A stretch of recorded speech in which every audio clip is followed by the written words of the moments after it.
hôm nay.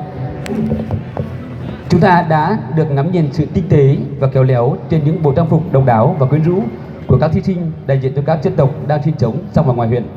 Họ vừa duyên dáng, đáng yêu, vừa thiết tha, uyển chuyển, xúng xính, khoe cườm, khoe eo mềm mại, nhưng vẫn mang cả vẻ đẹp tự nhiên của con người vùng cao, hòa cùng niềm vui cùng ngày hội hôm nay. Xin quý vị hãy dành một tràng thật lớn để chúc mừng phần thi vừa rồi của tất cả các thí sinh ạ. Và sau một thời gian làm việc nghiêm túc, khẩn trương, công tâm, khách quan, trong danh sách tôi lúc này là đã có kết quả của cuộc thi người đẹp trình diễn trang phục hôm nay. Rất là hồi hộp ạ. Tôi xin công bố theo thể lệ cuộc thi sẽ có một giải nhất, một giải A, 2 giải B, 3 giải C và còn lại là giải khuyến khích. Giải khuyến khích như sau. Xin chúc mừng các thí sinh. Sau khi tôi đọc các thí sinh thì các em giải khuyến khích chúng ta bước thành một hàng ngang đây ạ. 1. Chúc mừng thí sinh Thảo Thị Dính, số danh 04. 2. Chúc mừng thí sinh Lầu Thị Dự, số danh 02. 3. Chúc mừng thí sinh Trá Thị Mai, số danh 06. 4. Chúc mừng thí sinh Lầu Thị Mỹ Linh, số danh 07. 5. Chúc mừng thí sinh Mùa Thị Cú, số danh 11. 6. Chúc mừng thí sinh Hạng Thị Mo, số danh 05. 7.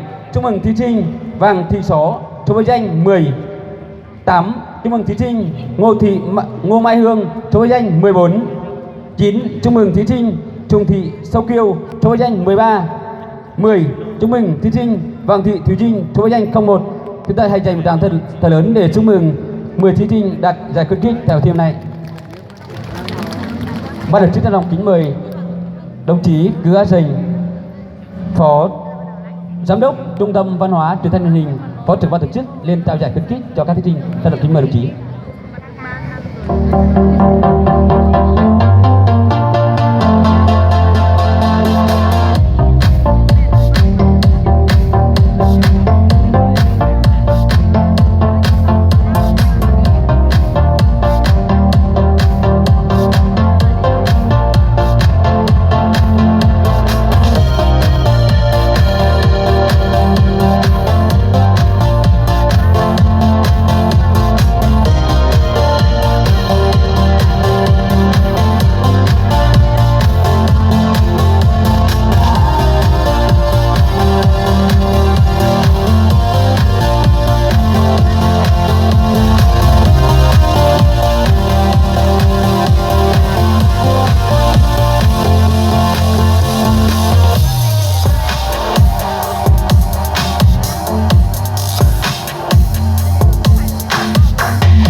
Chúc mừng các thí sinh. Cảm ơn đồng chí Cứ A Sình. Giải khuyến khích mỗi giải trị giá 500.000 đồng. Xin chúc mừng các thí sinh. Chúng ta đứng thành một hàng ngang đi ạ. Đứng hàng ngang như lúc này đấy ạ. Cho đứng hàng ngang đi ạ. Tiếp theo là tôi xin công bố giải C. Có 3 thí sinh. Trị giá mỗi giải thưởng 2 triệu đồng. Xin chúc mừng các thí sinh. 1. Thí sinh Nguyễn Thị Diệu Thùy, số danh 03, đến từ xã Mồng Luân. 2. Chúc mừng thí sinh Thùng Thị Trinh, số danh 12, đến từ xã Keo Lôm. 3. Chúc mừng thí sinh Tòng Thị Xuân, số danh 09, đến từ xã Luân Giỏi. Các anh dành một tràng tay thật lớn đấy ạ. Mời các em bước lên này. Ban tổ chức thân kính mời đồng chí Nguyễn Văn Lâm, giám đốc Trung tâm Văn hóa Truyền thanh Truyền hình lên trao giải B, xin lỗi, trao giải C cho các thí sinh.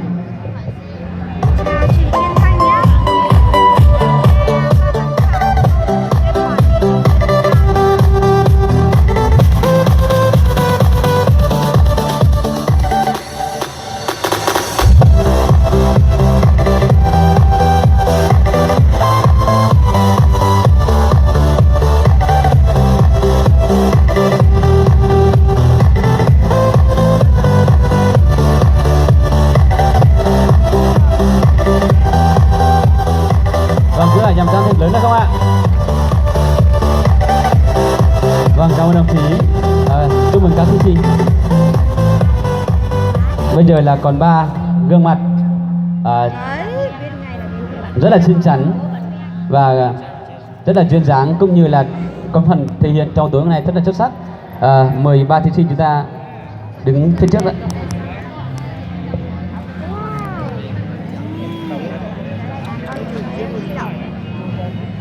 Vâng, có 2 giải B và 1 giải A. Tôi xin công bố 2 giải B và thí sinh còn lại chắc chắn sẽ được giải A. Vâng, rất hồi hộp ạ. Chúng ta dành một tràng tay để 3 thí sinh đây vào rất là run ạ. Khi xong rồi mà có run nữa, lúc chưa run.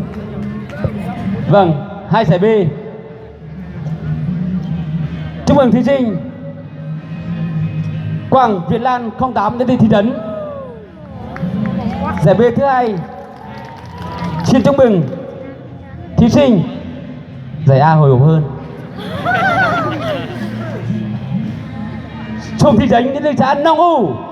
Và tất nhiên thí sinh giải nhất, chúc mừng thí sinh Sùng Thị Dua đến từ xã Thiên Trình. Ban tổ chức trân trọng kính mời đồng chí Vàng A Hờ, Phó Chủ tịch Ủy ban huyện, trưởng ban tổ chức Hội Sơn Cơ Tí năm 2020 lên trao giải B và giải A cho các thí sinh.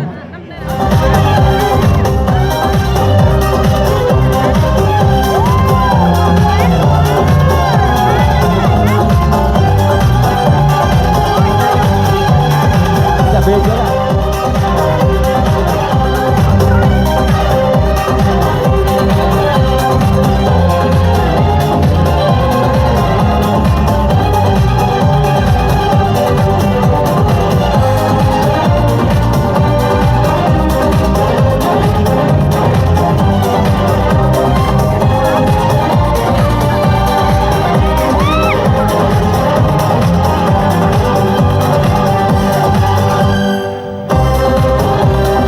Vâng, chúng ta dành một tác thật lớn để chúc mừng các thí sinh đã đạt giải tại hội thi người đẹp trình diễn ông dân tộc Tiền Đông lần thứ 5 năm 2020.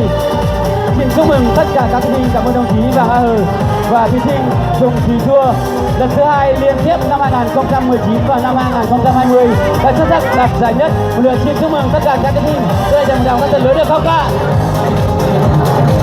Vâng, chương trình hội thi trình diễn ông dân tộc Tiền Đông lần thứ 5 năm 2020 đến đây kết thúc. Một lần xin cảm ơn quý đại biểu, quý khách quý cũng như đồng